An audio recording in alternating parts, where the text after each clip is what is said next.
Broad Street.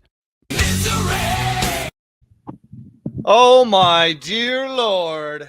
I couldn't be more unhappy because the Eagles are on a win streak. That is terrible, Jay. Hey, welcome to Fly Eagles Fly podcast here. Tuesday night, as always, 9 p.m. Eastern Standard Time on the Good Coast. Coming at you is Corey Alexander along with J-Bliss. And Jay is always in bliss when the Eagles win, of course. So welcome, ladies and gentlemen, here to, again, the Fly to Fly podcast on the Broad Street Misery Network, the misery part I love. And as always, you can follow us always on X and Apple and Spotify and Facebook and all those good things. So make sure you do that. Tonight, we're going to have a special run of the trivia contest because we're going to give out extra prizes tonight. So if you get the trivia night, we can give you 2 prizes to send out to you.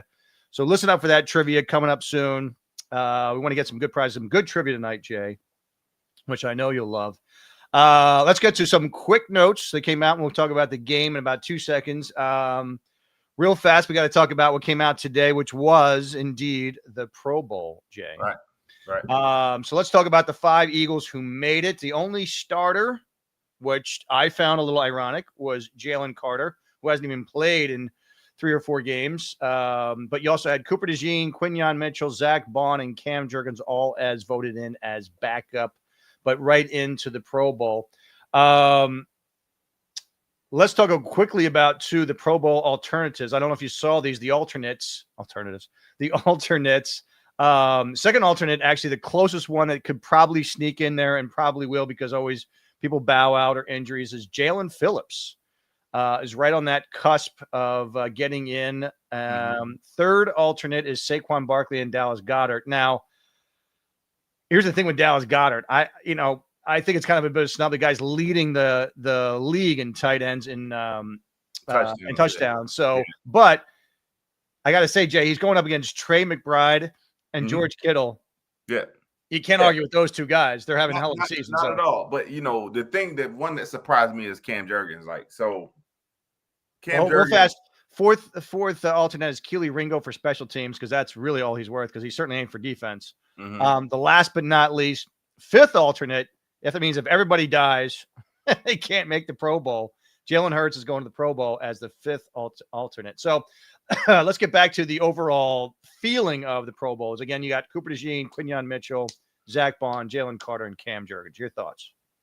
I don't know. I think Jordan Davis should have been looked at as getting in. I think he's had a phenomenal year. Cam Jurgens is a surprise to me of getting a Pro Bowl nod. I don't know.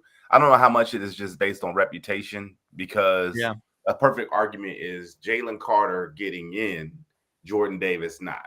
Now, if you looked at the whole season, as us Eagle fans do, Jalen Carter, what he does are the unmentionables. Sure. He does his job so other people can eat. Well, this is a perfect year where somebody was eating up a storm and didn't get recognized. But Jordan Davis has been doing this without Jalen Carter in the game as well. So I think he should have gotten a nod to get a Pro Bowl, at least an alternate spot, just to get recognized. But you know what? Some things go unmentioned. You know what I mean? It's like you don't recognize a person and then they ball out of control because they didn't get recognized. So hopefully that will be there. As far as the offensive line is concerned, as bad as this offensive line has been, anybody from that offensive line getting in a Pro Bowl this year is surprising to me. I think Lane Johnson should get automatic just because of his longevity and the fact that he is who he is. But come on, man. Yeah, I mean, if you look at it first of all, letting people eat, Jordan Davis has just killed Old Country Buffet, if that's the kind of eating you're talking about, because he's done it up. But the problem is with Jordan Davis is we all know his value. We know like you mentioned it. We all know Jalen Carter's value can be much beyond in the actual end of day statistics.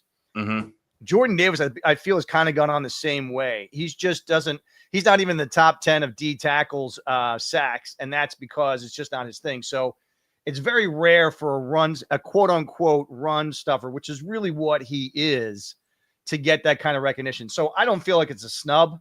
I mean, he wasn't even as you can see in the alternate. So I think the league recognizes, look, he's a great player. He's just not a Pro Bowl guy because we look at sacks. We don't look at all those intangibles.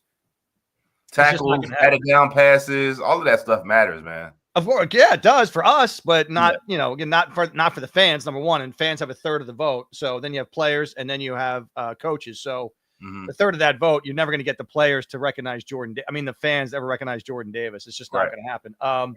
I agree with Cam. I mean, Cam isn't even in the top 10 of, centers right now by Pro Football Focus. So I don't know how you're putting him in there as, even as a backup. I mean, if he's an alternate, fine, but he has not had a good year. Dickerson has not had a good year. Now they're both injured, so that's some reasons. Right. I'm not saying because last year was night and day. You know what I mean? Like we didn't have this conversation last year.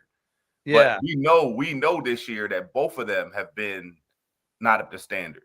Correct. So that's where it's the head scratcher. Yeah, and it's weird to even have Steen is actually like rated higher on both Cam Jurgens and Dickerson, which is crazy. He's played though, so he hasn't been out. Right, I know, but even though still like Steen is still rated higher than those two, and we look at him as that he sucks, which is so ironic. Right. I think Lane should be voted in not just because of his stature, but because he was the best right tackle in all of football until he got injured. Yeah. So he not only because of his reputation, but also because he deserved it. I don't know how you even leave Lane off there. It's just ridiculous. I mean, Jalen Carter hasn't been there. Again, he missed the first game.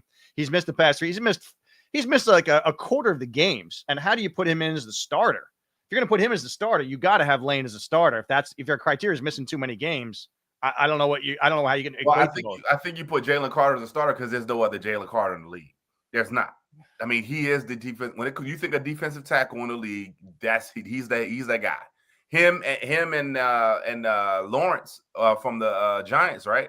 Yeah, Dexter Lawrence, and then the guy who went to Dallas, Quinn Williams. Quinn Williams, yeah, he was the other guy. Like I said, Jalen Carter is far above beyond. Like you look at the top team, one of the top teams in the league, top defensive tackles. I mean, you're going to pick Jalen Carter as a starter. Yeah. So, I mean, certainly Coop is the best slot in the league. There's no doubt. Q has got to be an all-pro based on the year that he's had. He's got to be an all-pro. Yeah, so if they pick him as a backup, like an alternate, who is the starting cornerbacks for the NFC? We'll go to that right now. So here's the actual, if everybody wants to really know all of the good stuff real fast, we can do this real fast. Here we go. So for the Pro Bowl stuff, here's the NFC roster. Looking at all of the starters and everything else. So the three quarterbacks were Stafford, Darnold, and Prescott. That seems about right. There seems like the three top guys. The running backs were Gibbs, McCaffrey, and Bijan Robinson, or Bijan, something like that. He told us we're not pronouncing his name right. I saw that in the preseason, but I don't know his thing. Hey, win more games. We don't worry about that. Win more games. We don't worry about how I pronounce your name. The guy Kyle from San Francisco, he's gotten the fullback for the past 11 years in a row, so he's always going to be that guy. The four receivers were right on. Puka, Jackson, Smith, George Pickens, and Amon-Ra St. Brown. So that all seemed about right. Again, Trey McBride, George Kittle. Can't argue with those two. The tackles were Sewell, Wirfs, and Williams. They keep saying Sewell, but Sewell didn't have a good game against us. Like, he didn't have a great year. Like, that's what I'm saying. Like, y'all, they put Penei Sewell in every year. Like he's automatic. He's not better than Lane Johnson. I don't care what y'all say. He's not better than Lane Johnson. And he's starting. He's starting over Trent Williams. Y'all can mark my words right here. I don't care about any Detroit Lions fan. You can say what you want to say. Penei Sewell is not better than Lane Johnson. And I guarantee you Lane Johnson gets in the Hall of Fame faster than Penei Sewell will. I don't think Sewell's ever going to get in the Hall of Fame. That's what I'm saying. Like, don't let the media fool you. There's no better tackle in the NFL better than Lane Johnson. Yeah, they're getting it twisted, man, with this Stool guy. Just because he's drafted in the first round, I just not buying it. Lane was drafted in the first round. Yeah, but I think because Sewell he's in this great offense in Detroit, and he's right first round. We got to give it to him all the time. He ain't better than Lane Johnson. And when we played against him, he proved it because Lane didn't give up. Lane didn't give up a sack. I know. Sewell did. Yeah. The guards were Tyler Smith, Joe Thurney, and Chris Lindstrom. All pretty worthy. Thurney, I don't know. Like, he came over, started for the Bears. He was kind of old, but I guess he had a good year. I'm not sure, but that's what they put. The starting center was Dahlman from the Bears. So I heard is having a very good year. So that sounds about right. Cam, I don't get. On the defensive end side, it's Hutchinson, Parsons, and Lawrence. You can't go wrong with them at all. They look terrific. Carter, Leonard Williams, and Quinn Williams. I told you those are the three guys. Your linebackers are Brian Burns, who's leading the NFC in sacks, so that makes sense. Jared Verse and Byron Young, the two Rams guys who are just balling out this year. So Jack Campbell and Zach Baun both make sense. Cornerback, you got J.C. Horn. Okay, for the Panthers. Yeah, I mean, I heard he's having a very good year, but okay. Yeah. Devin Witherspoon from Seattle, also I hear is having a good year. Then you have Cooper DeJean and Quinn Mitchell. So I think Witherspoon, he has had the past couple of years, he's looked really good. I don't know if he's better than Q. And as far as J.C. Horn, I don't know if he's better than Q. So are they very good? Absolutely. Are they better than Q? But here's the thing. They're not throwing at quick Q either, though. That's the thing. They're not throwing at Q, so he doesn't have as many pass deflections or breakups. Correct. These other cornerbacks would have. So that's the key right there. But time will tell. After a while, they just start penciling them in every year. It's like, well, he doesn't have much statistics because nobody throws to him. Nobody throws to that dude. Yeah, right. Here's the worst irony. Speaking of Pro Bowls, your starting safety is Kevin Byard, the Chicago Bears. Wow, what a slap in the face. So Eagles got rid of him 2 years ago. He went to the Bears last year and it was okay. He wasn't terrible. He was okay. And this year he is having apparently a very good year. I looked that up and he's leading the NFC in interceptions with 6. Yeah. So he's having a hell of a year. Antoine Winfield Jr. is the other safety. The strong safety is Budda Baker, which he's there every year, whether he's good or not. So there's that. So that's where it is for as far as your NFC starters. I thought that was pretty interesting. So Jordan Davis, we talked about. I also said, I mean, he's not going to make his linebacker, but you got to talk about guys like Nakobe Dean, who is when you change a defense like he did. Yeah, Pro Bowl aside, but you're talking about a guy who literally should be getting some feelers about the league. As you pointed out, the only thing that's coming up with him at the end of the year is his ability to stay healthy, and that might be the straw that breaks the camel's back as far as Eagles bringing him back. Because it's one thing to have Dean changing your defense. This guy's valuable, but if he can't stay healthy, you can't have him on your team. Yeah, we'll see. We'll see what Howie does. I think there should have been an honorary Pro Bowl to BG. The fact that Howie has 3 sacks on 15 snaps. Come on. Yeah. How do you? Hey man, here's the thing. This is how I look at Pro Bowl. Don't even matter because we don't want to be playing in that game anyway. Yeah. Oh, I know. That's the last thing I want to say. Like if you're worried about whether you got into the Pro Bowl or you playing, you don't want to play that game anyway. You want to be playing the following week. So let's see what happens there. All right. So last topic before we get to the game. You are Sirianni, although you don't look anything like him, but you look, maybe a little like him. No. Are you resting any of your players the next 2 games at all? No. Even for the last game? Yeah, maybe the last game or maybe the second half of the last game. Here's the thing. I was thinking about this like more after we talked after the game on Saturday. We need momentum. We don't need to fall back into a place of inconsistency. So we need to continue this path with the offense to see if we can keep this thing rolling and us putting up 30 points a game. Because I don't want to get into a point where you take time off and then you rusty and you got 3 and outs for the first series that you have in the playoffs. Like, that's ridiculous. You know what I mean? So I want to play your starters. Like, we should play everybody in that Buffalo game. And we should go in there with the idea of treat it as a playoff game. This is a playoff caliber team, quote unquote. And let's see what we do. I don't think Buffalo can even be on the field with us, to be honest with you. Yeah, I like the idea of playing the starters completely and full on for that. Because here's the thing. We could find out even before the Buffalo Bill games happens if we're locked into the 3rd seed. And whether we are locked in the 3rd seed or not, which I believe will probably be 3rd seed no matter what. I don't see us going to the 2nd seed. But here's the thing. I don't care if we 2nd or 3rd seed. We already know we're going to play an NFC West team. We know that for a fact. Right, exactly. So it's either the Seattle Rams or the 49ers. We're going to play one of those teams. Yeah. And so I want to make sure how we match up against Buffalo. If we destroy Buffalo, I'm super confident. Right. I'm going in the playoffs like we about to wreck shop. This is the team that nobody wants to see. If we go in there, we look at trash, I'm gonna be like, yo, we probably not gonna get it together.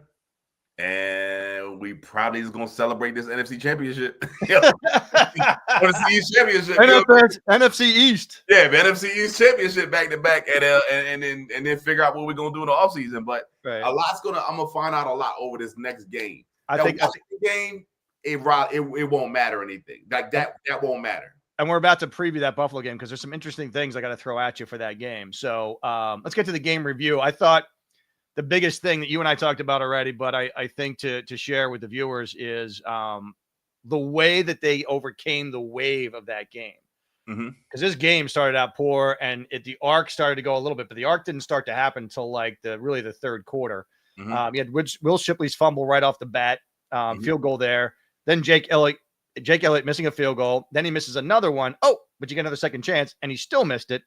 So technically you had 3 misses, even though 2 only counted. And then a penalty wiped out a touchdown. You had Dotson, who probably could like rub it in their face. Then they got called back. So it was one frustrating thing after another. Then you had some other things that were there's penalties, pulling stuff back and killing drives. So I think you saw that when Hurts had the TD pass to Goedert, and then Saquon had the 12-yard TD run.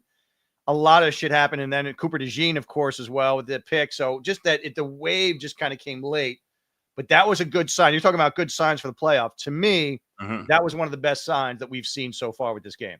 Yeah, I agree. It did look sloppy in the beginning. I think if Mariota stays in the game for the whole game, I don't think it changes much.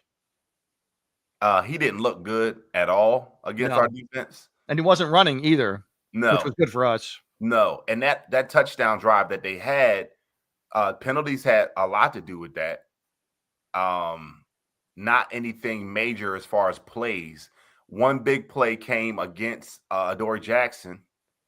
But then again, in the red zone is like where I felt like we had the confidence. Crosby Merritt, their running back, he is going to be a problem. Yeah, that guy's good. That guy's really good. He is a good running back. But for some reason, Washington always messes up their running back situation. Like, for some reason. Yeah, what was that guy? Robinson Jr.? Had like Brian Robinson or Brian Johnson, or whatever. Brian Robinson, and he's out in Seattle now, not doing anything. Like that's what I'm saying. They always find a way to mess up this running back situation. So Crosby Merritt, he looks good right now. Like at this moment, he looks good right now. But this week, next year, he might not even be on the team. For some reason, they find a way to mishandle their running backs every year. So it's true. I don't know. Maybe it's a way the Eagles can get him. I don't know what's going on, but he is going to be a problem. But they will find a way to because Brian Robinson, whatever his name is, he looked like that the year before he started having the fumble situation. And now he's third string, getting like 3 yards a game. 100%. So we'll see. We'll see what happens, man. Play action is looking very good with this team. Yeah. Play action is looking much, much better.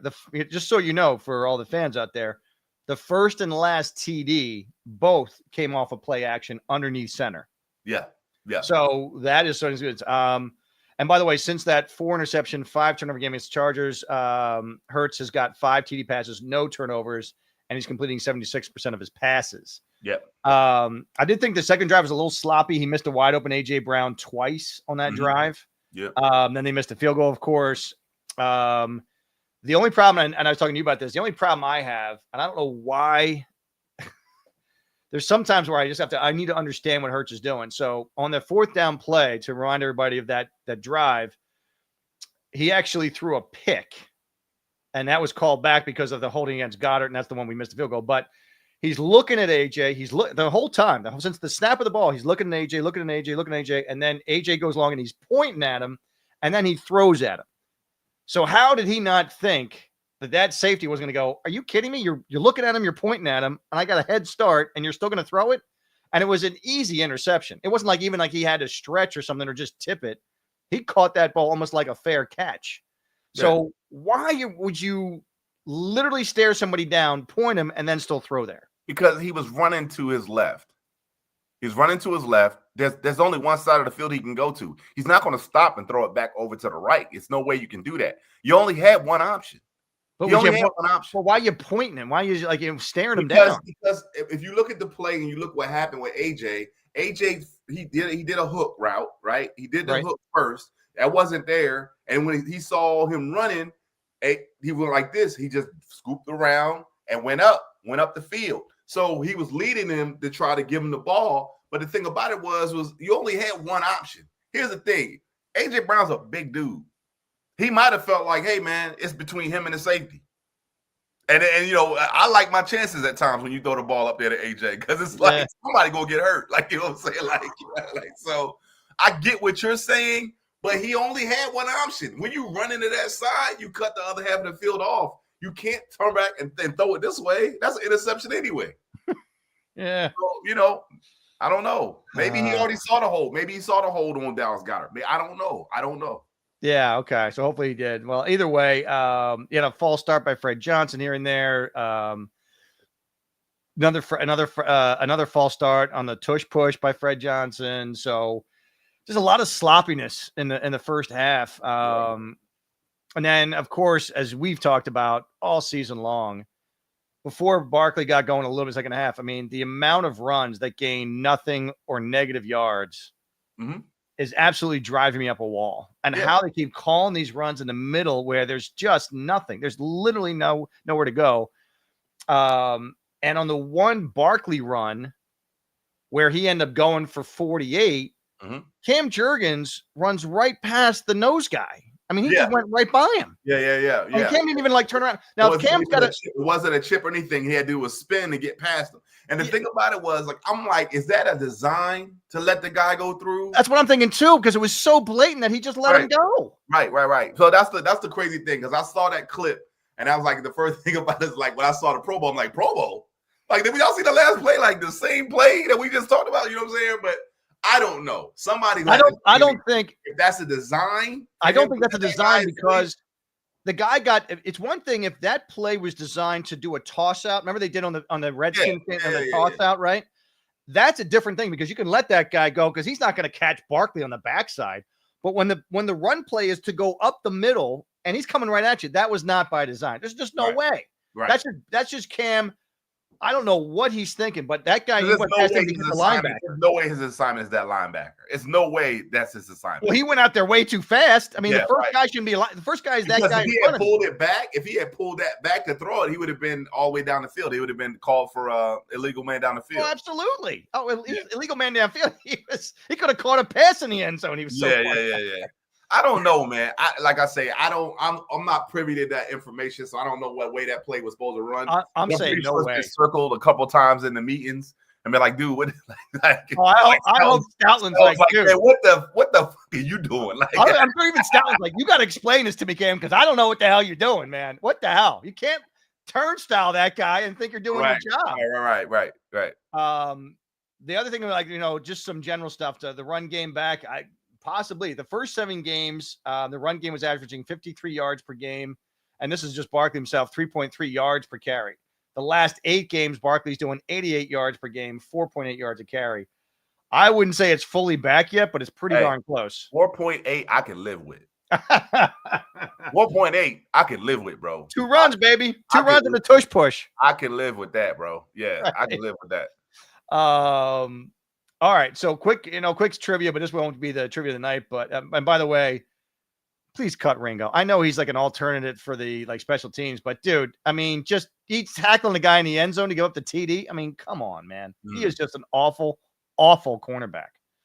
BG is a legend, but here's the thing, and I mentioned this guy's name before. So BG has 3 sacks right now at the age of 37. There's only one guy over the age of 37 that had more sacks than him in their entire career. Who was that? You talk about the entire NFL? No, in the Eagles, just for the Eagles organization. Remember, he was a Hall of Famer, not from the Eagles. Okay. You can say it because it's not their trivia question tonight. Oh, yeah. I think we talked about this one before. Somebody hits your car. What do they leave? Richard Dent. There it is, Richard. That's crazy. Easy All the way layup I back give him. then, yo, from 92, 91. 97. 97, he had 97. That's even later. That's like towards the end of Buddy's years. That wasn't even Buddy's. 97. That was Ray Rhodes. Ray Rhodes, yeah. Damn, dude. That's just crazy, dude. 97. Ray was on his roads out of here, by the way. Yeah, dude, that's crazy. But Richard Dent had 4.5. So if BG gets 2 more, he will take that title away from Richard Dent, and we'll see how that goes.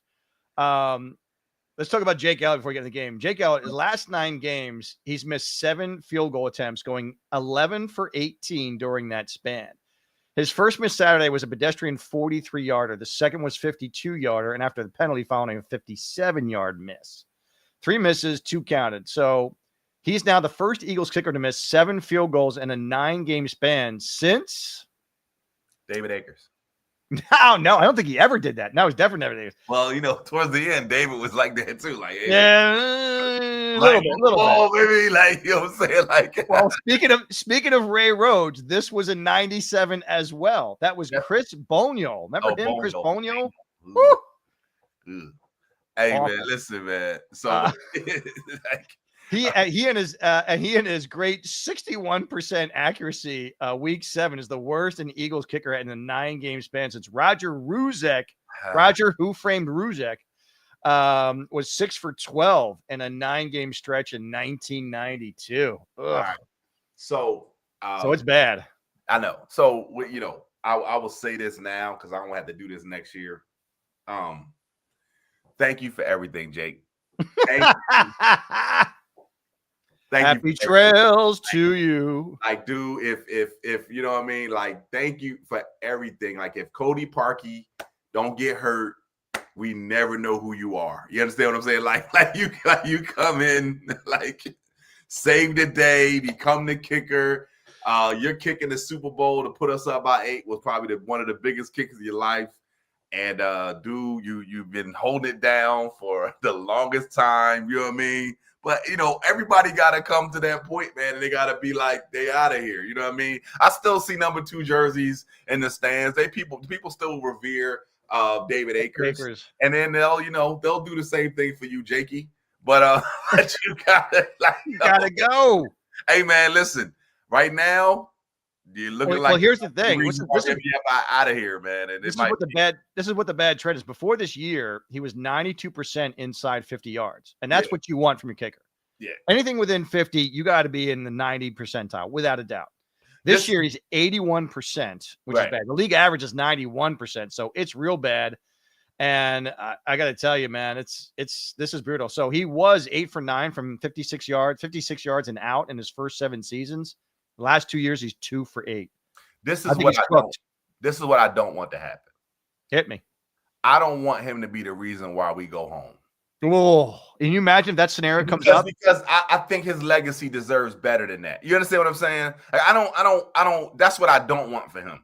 Like, I don't want him to miss a kick and we lose a game because of it. Like, that'd be like the end of the game. Like, if he makes this, we go on. If he misses it, he misses it. Like, that'd be the worst way for him to be remembered on this team. So I'm praying that he gets it together because, like, he's done so much for us, man. Like, you know what I mean? But I don't want that to happen to that dude.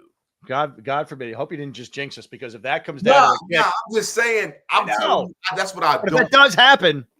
No, if it happens, it happens. But you hear me on the record saying that's what I would not want that to happen for him, because he deserves better than that. And you know how we are as fans. We always think about the last thing. You know what I mean? It's kind of like McNabb. You know what I mean? Like, people always talk about the end of McNabb. Like, McNabb never won a Super Bowl. Like, yeah, man, but you wasn't saying that.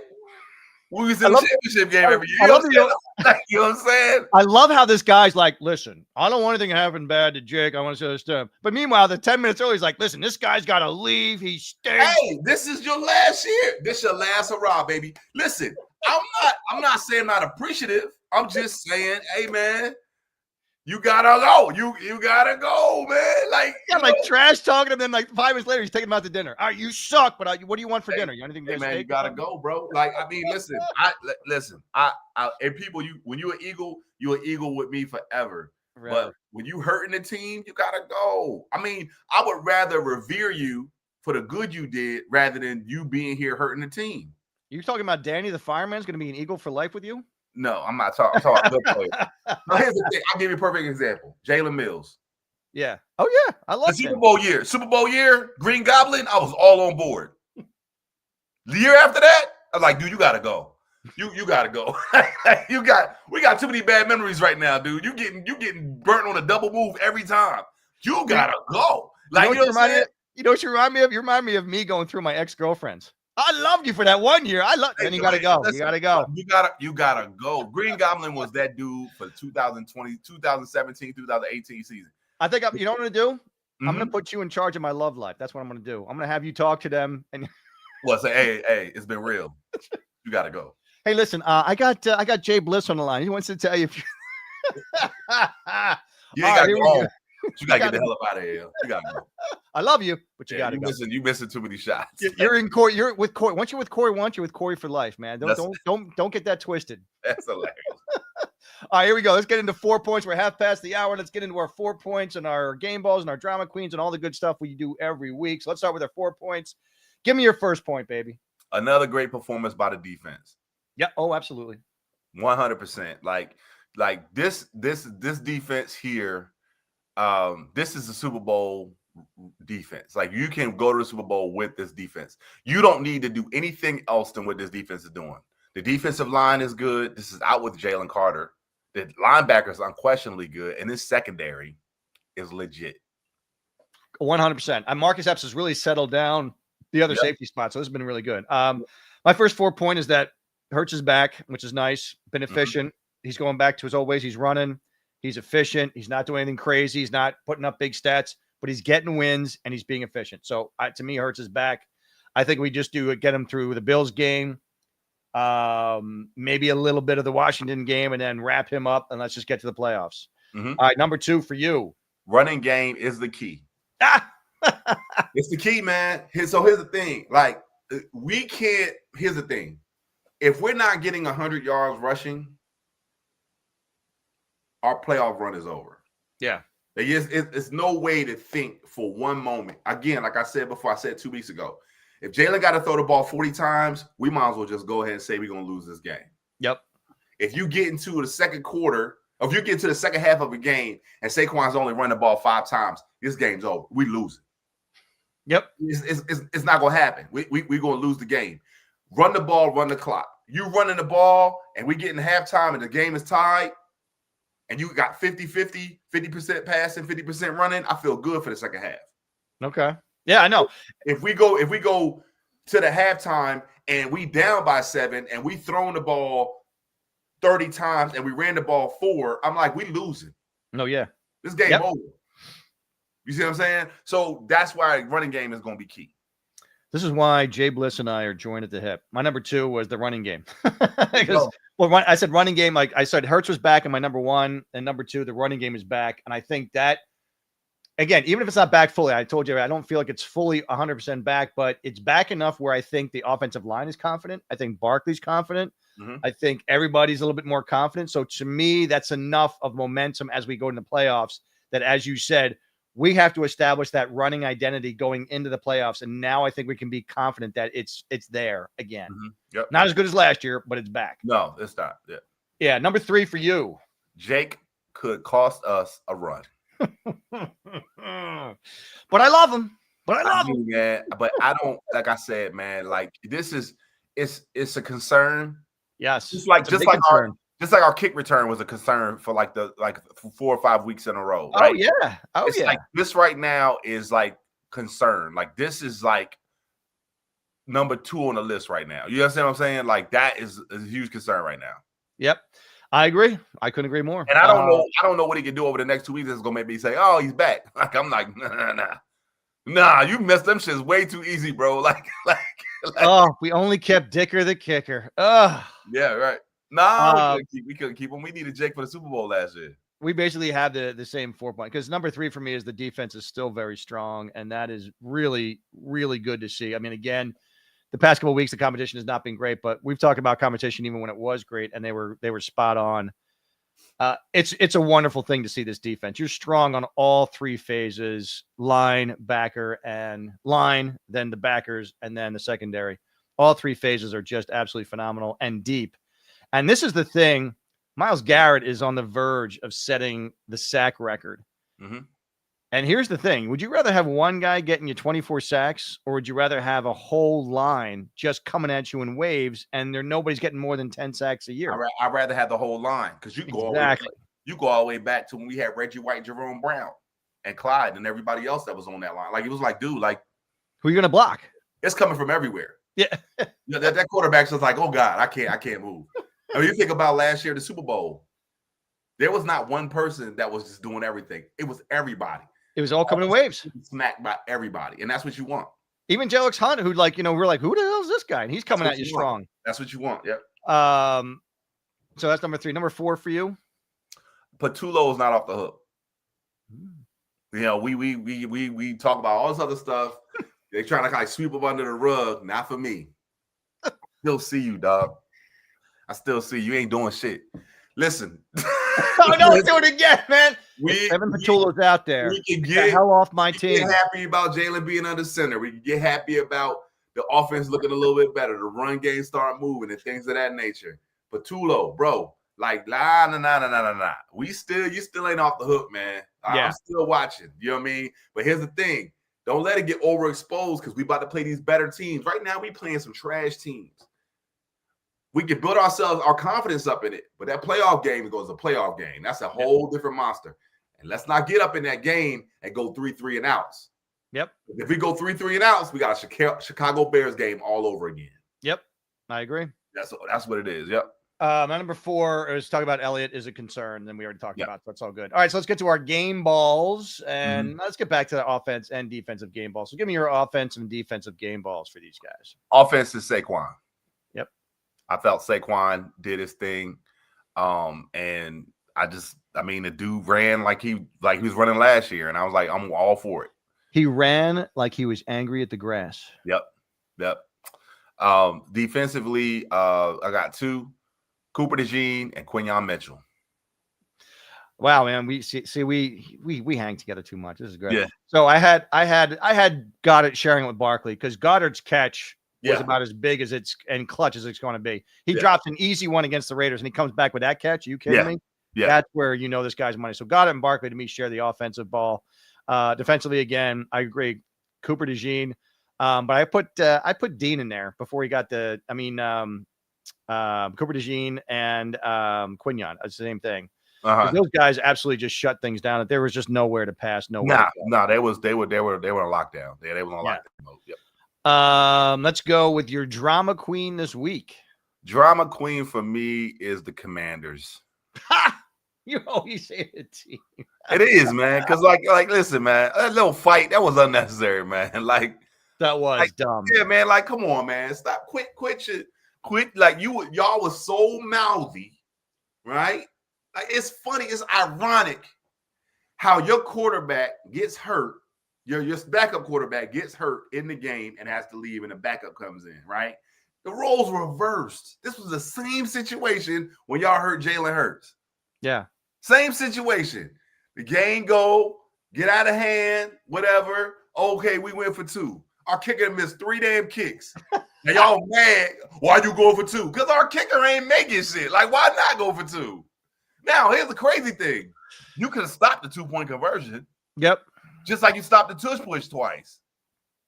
You literally stopped the tush push twice. Yeah. Did we get mad at that? No. Y'all played defense. Why couldn't y'all play defense to stop the 2-point conversion? Oh, but we made the 2-point conversion. Oh, now that's out of hand. It isn't, because you could have stopped that very easily. But and you came back and you came down and scored, and you made it a little close. Here's the crazy thing. If you had stopped the 2-point conversion, do you think we would have got mad and wanted to fight? We'd have been like, damn, good stop. Yeah, right. Y'all would have been like, yeah, don't be trying to disrespect us. Y'all, we get the 2-point conversion. Oh, that's out of hand. Is it? Just like y'all did a fake punt in the playoff game. You remember that? Y'all did a fake punt in the playoff game and got it. Did we get out? Oh, that's out of head. No. We could have stopped it. We didn't stop it. Well, of course, that was at the beginning of the game, so there was It nothing. doesn't matter. It's I knew called. it. I knew he was going to say that. For a reason. It doesn't matter. Defense. If your defense was good, you ain't got to worry about the jerk plays. Speaking of fighting, my drama queen is DK Metcalf, dude. Now listen up, kids. And I want all the kids out there. You listen too. If you ever want to screw up your career, do exactly what DK Metcalf did on his up. Now, here's the thing. Let me put a little side note. If what he said that this guy said, now he's saying he didn't, DK said he did, so who the hell knows? Everybody's gonna have their own side. Obviously, if he said what he said, I would have let him go in the stands and beat the crap out of this guy for sure. But we don't know if he did or anything. But either way, as an NFL player, you just can't. You just can't engage. You just cannot do it. Whatever he says, it's just words. You got to let it go. Right. So here's how you screw up your career. The 2-game suspension for DK has been upheld by the appeals officer. They're jointly appointed by NFL and NFPA. So now he's out for the rest of the regular season. Mm-hmm. He loses the salary for the rest of the season. And $45 million in future guarantees are now officially voided because he did not finish this year, which he had to do on the active roster. That's crazy. So including a $25 million guaranteed, minimum guarantee for 2026, which is now voided. That's crazy. For one incident where you had to pull on a guy in the stands. That's crazy. That is drama queens, my friends. And that, as we say, is that. All right, let's move on to our grades. Yeah. Give me your quick grades on the Eagles. Offense, I gave a B. Defense, I gave an A. Special teams, I gave a D. Ooh. And coaching, I gave a B. Okay. Yeah. I had a similar. I had offense at a B plus because I still thought that they scored close to 30 points. I mean, that's about as good as you're going to do. And it should have been really 35 points. Well, the beginning was iffy. That's why I kind of went B because I felt like we could have rolled. Oh, the first half was god awful for the offense. 31 ranked defense. I'm like, dude, what are we doing here? Exactly. So I agree with the first half was just god awful, but you should have had really over 30 points, which is about what you should have had. So it's really, that's why it's a B plus because it's not on them to miss the field goal. So it's not really, I got to give them a B plus. Right. They put them in positions to make those. And plus, a lot of times when you miss that field goal, now you put the Washington out that far. Again, you're putting a lot of pressure on that defense. Again, it's not the defense's fault. Worried about it though. You let me finish. All right, go ahead. All right, the defense I gave an A. The special teams I gave a C minus. Mm-hmm. I know you got a D, but it's not all Jake Elliott. I mean, the other special teams are actually give him a C because it's not all Jake Elliott. Everything else, the punting was fine and everything else, the coverage was good. So you got to give him props on that. Coaching, I just gave an A because, hey, look, they're back-to-back NFC East champs. That's a lot to do with coaching. 100. Yeah. So, and I know Patullo's not off the hook. I get it. But with that coaching, you got to give them an A because the bottom line is, did you win? Did you get the division? Then you did your job. Right. Offense, let's just get into the deeper stuff. Hurts was 22 of 30 for 185 yards, 2 touchdowns. Again, very good. He had some misses with A.J. Brown and things like that, but he more than got the job done. Dallas Goedert, we talked about. Barkley went over 1,000 yards, by the way. We should have mentioned this earlier. He went over 1,000 yards rushing this year. Never would have guessed that. And by the way, did it before getting to even the 16th game. Yeah. That's something because a lot of people are like, oh, well, it took him 17 games. Okay, he did it in 15 games. And I would have never guessed he was that close to 1,000 yards. It just didn't seem like that all year. Right. But he had a slog, and good for him. Barkley's best run of the year was that little spin move, the 48-yarder. That was magnificent. I loved it. And by the way, P.S. to the running game, Tank is looking good. Yeah, we're going to be good with that backup. Yep. I'm thinking, man, if we pound these dudes in the playoffs, both him and Tank just back to back. That sounds crazy. Go ahead. I love that. Oh, I love that. That sounds crazy. Brown again was targeted a lot. He caught 9 of 12 targets, I should say, on 95 yards. A.J. Brown is within 70 yards of getting 1,000 yards for the season. And also Smitty is within 70 yards of getting 1,000 yards. So that'd be interesting. that Barkley and if those three guys all have over 1,000, that would be the most miracle thing, because this year you never would have guessed how inefficient this offense was that they still did. And that shows you how bad Patullo is that if we had these things humming all year, they might have been 2,000 across the board. Who the hell knows? Yeah.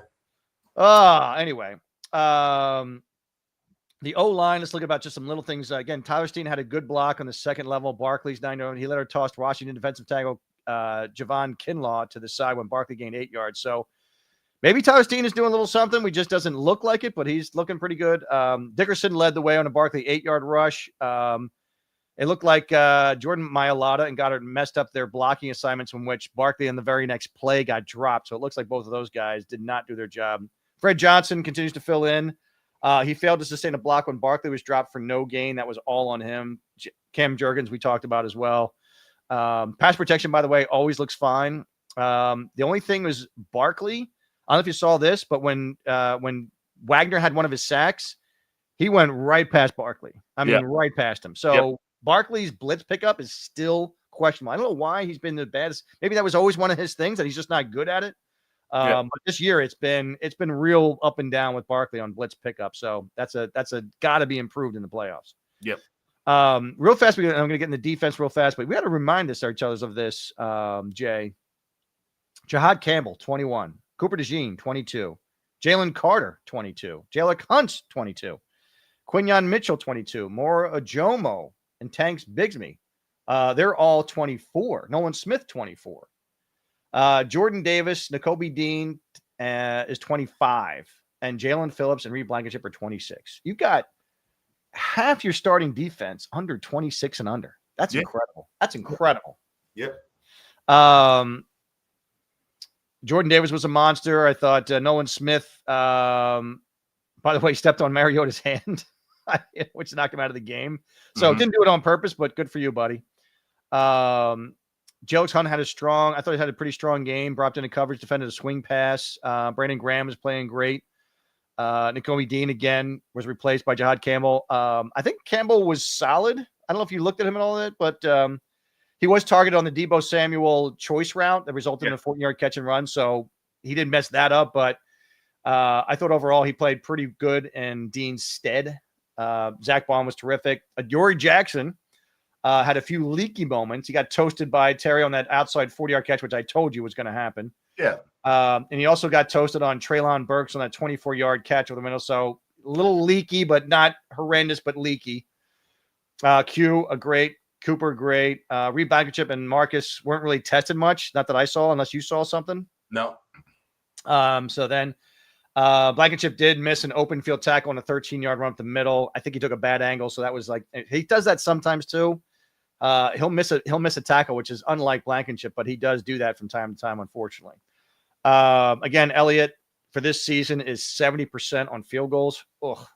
He's 6 of 9 from 40 to 49, and he's 4 of 8 from 50 to 55. So not good. Elliott made is just so he's a 70% of the season. Brandon Mann, by the way, almost 44 yards net punt. That's always good. Anything over 43 is outstanding for net yards. Net yards punting, by the way, not gross. Will Shipley with the fumble. Oof, not good. But anyway, from Dan Quinn, we both talked about this. Not sure why he didn't go on 4th down, but that really helped us a lot that he never went on 4th down. Yep. That covers the coach and stuff. Oh, by the way, real fast for Nick Sirianni, just for you guys who are Nick Sirianni non-fans.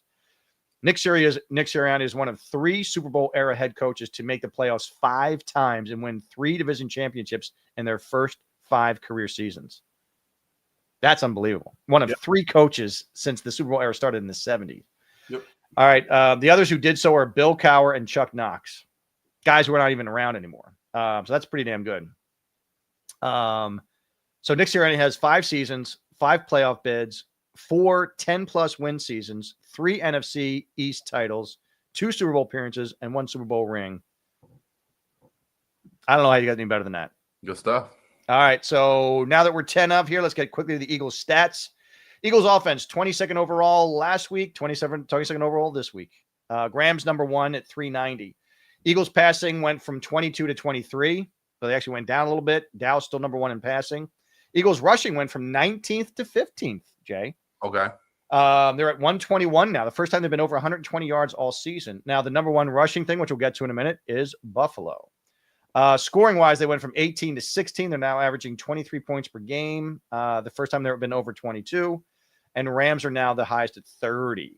On the Eagles' defensive side, Eagles' defense went from 14th overall to 12th overall, creeping up to the top 10, baby. Yeah. They're letting up 315 a game. Houston's still number one at 270. They're now from 10th in passing to 7th in passing. Cleveland's number one at 192. They went from 22nd rushing to 21. They're at 123. Jacksonville, which we'll talk about, is at 87, giving up only 87 yards rushing a game. The defensive scoring moved in the top 10 last week. They went from 6 to now 3, Jay. Yep. 19 points per game. So they're under 20 for the first time all season. And Houston is still number one at 16. Mm-hmm. Who was your top 5 last week? Give us real fast your top 5 now. And nothing changed. I got the same as the same. Everything Same. Okay. Yep. All right. So then within the same. My last week was Rams, Broncos, Bills, Pats, Seahawks, and that did change. All right. Okay. So this week, top 5. Give me your number 5. Seattle. Okay, Seattle. Interesting. All right. My number 5 is San Fran. Okay. Number 4 for you. Bills. Okay. Number 4 for me is Jacksonville. Mm-hmm. Number 3 for you. Eagles. Number 3, Broncos for me. Number 2 for you. Rams. Okay. Number 2 for me was Pats. Number 1 for you. Broncos. Number 1 for me was the Seahawks. They're on a 6-game streak. I know they're not intimidating, but anyway, I mean, they got the momentum. They're looking good on both sides of the ball. They've got a win streak that is tops in the NFL. You got to give them some props, and I think I did. So rounding out my top 10, Bears, Chargers, Bills, Rams, Birds. I moved Rams down to just above the Birds.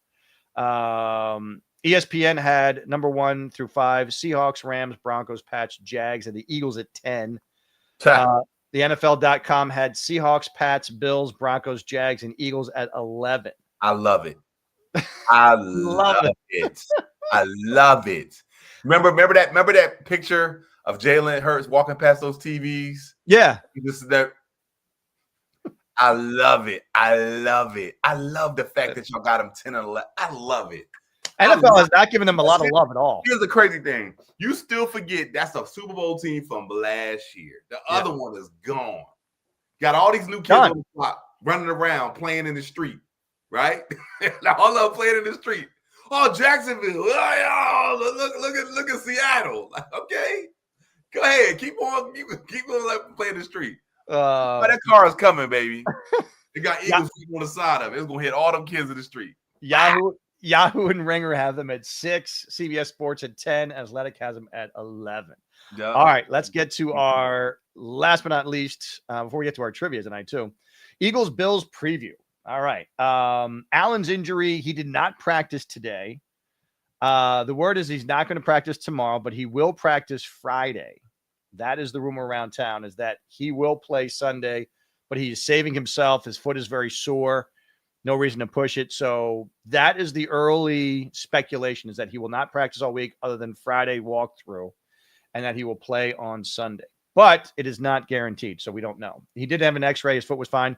He did play in the second half, but he was terrible. So he was 6 of 7 for 86 yards passing and 17 yards on 4 carries in the first half. But in the second half, he was 6 of 12, 44 passing yards, no yards rushing at all on 3 runs in the second half. So it obviously bothered him, and it's going to continue to bother him, but we shall see how badly. Mm-hmm. I think it's going to change this game, Jay. Because Allen, by the way, leads the league in quarterback rushing with 552 yards rushing. So he leads the league in that. I would have to believe this foot injury is going to bear that down a little bit. I don't know. I really don't know, but I'm guessing that it will. So that's certainly going to be interesting, by the way. And by the way, and most of that comes from scrambles. These are not design runs that he's doing. 436 yards of his 552 come from scrambling. Mm-hmm. FYI. And Eagles do have their problems containing mobile quarterbacks, as we've seen this year. Even though Vic did a nice job with Mariota on Saturday, but we'll see with this. What are we going to say? I think it just comes from. I think what he's going to do is take the approach they took with Kansas City Super Bowl. You rush 4. Okay. Rush 4, and I think so James Cook, their running back, is a beast. So I don't know how we figure out how to stop the run, because that's the run we got to worry about stopping first, not the quarterback running part. Right. Because if they're running the ball, that means they're running the clock. That means they're getting down the field. They're constantly putting us in the red zone. That's not good for us at all. That's very reminiscent of what happened when we played Chicago. We just could not stop that run game, that game. Yeah, and what Jay's referring to is the Bills have the number 1 rushing offense in the entire NFL. And and there's the thing, but that's the thing I'm saying. That's kind of the other side of the coin, is that a lot of that rushing has to do with the fact that you're getting 500 yards from your quarterback. That may not happen on Sunday, but we'll see. It might not, but here's the thing. When we played Chicago, the fact that we couldn't get off the field because of the run game was was to our detriment. Right. And the fact that our offense wasn't clicking, we couldn't get anything happen. Now, I feel good about our chances against their defense because of our weapons and because of what we have on offense, but we can't allow them to just keep our defense out on that field forever. Okay. Yes, we are. Vic Fangio's unit has given up 328 yards rushing to quarterbacks. That's the 5th highest total in the league, but they were good against Mariota, so we'll see what happens. Yep. The Bills did neutralize the pass rush, including Myles Garrett, by handing off to James Cook, as you mentioned. That's the biggest thing. Yeah. So we got to figure that out. But the 26-year-old running back is rushed. He rushed for 117 yards and 2 touchdowns on just 16 carries. He's got a league best 1,500 yards. Woo! But he's also got a league high 287 attempts. So they're rushing him a lot. But of course, he's doing good with that too. So just to wrap up with this, for the Bills, their offense is overall 4th in the entire FNL. It's 18th in passing, number 1 in rushing, scoring 29 a game. Mm-hmm. All right, and we're only scoring 23. So we'll see how that goes. Their defense is ranked 11th. They're 2nd in passing. They're real tough to pass against, but they're 30th in rushing. So that brings the flip side of the coin again, Jay. Mm-hmm. If we can get our rushing game going, then they're going to rush against us. We're going to rush against them. So it might be just a big rushing game, especially if it's snowy up there. I think you'll see a lot of rushing on that stuff. Their defense is allowing 22 points a game while scoring 29. So we shall see if we can keep up our 19 points a game. I think if we hold them to 20 or under, we win this game for sure. Okay. All right. So before I get to trivia, we're getting up to the top of the hour. Give me your offensive, defensive MVPs along with your final score for the Bills. Offensive MVP for the Eagles will be A.J. Brown. And defensive MVP will be Jalen Phillips. Jalen Phillips. I love those. All right. Yeah. I do believe that because of just the leaky stuff, I do believe Saquon's going to have a game up there. I just feel that that's their weakness, and I think we're going to exploit it. So I'm going to go with Saquon on this one. And then on defense, I'm going to go with Zach Baun. I think he's going to be sneaky in the middle of the field again. I think an interception's coming, and I think he's just going to be all over the field with this. I just feel that Zach's going to be Zach's game. I think he's going to step up, and we're going to be looking really good on that side. So with that being said, what's your final score? I think the Eagles win a close one, 28-24. Okay. I had the similar one too. I have it by 4 points too, and they're driving it at the end of the game, and then they can't get to the end zone. That's what I have them with. Josh Allen just can't finish it off, but it's 24-20 Eagles. That's what I believe will happen. Right. And even Jake Elliott will hit a field goal, which is a miracle. All right. For trivia night, to close out this night, speaking of the Pro Bowl, ladies and gentlemen, here's a great question for you. Who was the first black QB voted as a starter to the Pro Bowl? In case anybody asks who was the actual first black quarterback ever to be in the Pro Bowl, that was not the same person. That was actually James Harris. James Harris was the first black QB to be voted to the Pro Bowl in general. He was also the first black quarterback to start and win a playoff game. That was James Harris, in case you all didn't know. But who was the first black quarterback to be voted as a starter of the Pro Bowl? Let us know that in their comments tonight. By the way, DeJean and Mitchell are the first homegrown cornerbacks to make the Pro Bowl since who? Who was the last homegrown quarterback to make the Pro Bowl? That's a good one. Yeah. And by the way, Quinn and Cooper are the first Eagle cornerbacks to make the Pro Bowl in their second seasons since Eric Allen. I'll give you that one. Eric Allen of the Hall of Fame. You said the last homegrown cornerbacks to make the last homegrown cornerback to be voted to the Pro Bowl as a cornerback. And I know you can put that in there. But the last time somebody in their second season as a homegrown quarterback to make it in their second season, that was Eric Allen, made it in his second season, and Quinn and Cooper are now matching Eric Allen to do that. By the way, and speaking of black quarterbacks, I thought you'd find this interesting. Who was the last team to never field a black starting quarterback during NFL season? New York Giants. That is correct. Racist bastards. He told me this. And it was Tyrod Taylor. That only happened like a couple of years ago. That is correct. I don't like the Giants, yo. Y'all sick as hell, dog. The last team to start. Let me tell you something about my team. We lead the league in black quarterback. We lead the league in starting black quarterbacks, baby. I had to say that. The New York racist Giants. You heard me right here. He called Jackson Dart before it even happened in the draft. He's like, I guarantee they're going to get back in. They're going to get a white quarterback. I told you they weren't going to take Shador. I told you they were going to take Shador. I told you they were going to take Cam Ward. He was like, oh, this Cam Ward, he's black. They're not taking him. New York would never take him. By the last little bit of trivia, the oldest player to ever play in the NFL was George Blanda. He was a kicker and a quarterback for the Chicago Bears and Oakland Raiders, and he played until age 48, which will probably never be broken. So that was 48 years old. All right. So you're getting your trivia questions. Who was the first black QB to be voted as the starter of the Pro Bowl? And DeJean and Mitchell are the first homegrown quarterbacks to make the Pro Bowl since who? Those are your two trivia. So you can answer them on any platform, but typically Facebook is easiest. Put it in the comments. We'll send you out. Again, we're going to double up for Christmas time. You have to pick 2 prizes for yourself if you're the first to answer correctly. That's going to bring up our night on the Eagles Fly podcast. Thank you for watching here on the Broad Street Misery Network. By the way, to get that swag, it's broadstreetmisery.com. Feel free. We got a lot of great stuff. There's good Eagle stuff. We got, bad shit on the Cowboys too. So if you hate the Cowboys, you like some bad shit on them, there's some great stuff there too. You can catch us on X, Apple Tunes, Spotify, Facebook, Instagram, TikTok, and YouTube. Any of those platforms, check us out. We love that you followed tonight. Thanks, everybody, for tuning in tonight. We will see you next week at 9 o'clock Eastern Standard Time. As always, I am Corey Alexander along with J-Bliss. And we'll see you here every week on the Eagles Fly podcast on the Broad Street Misery Network. Good night. Go Birds. Beat the Bills. Go Birds.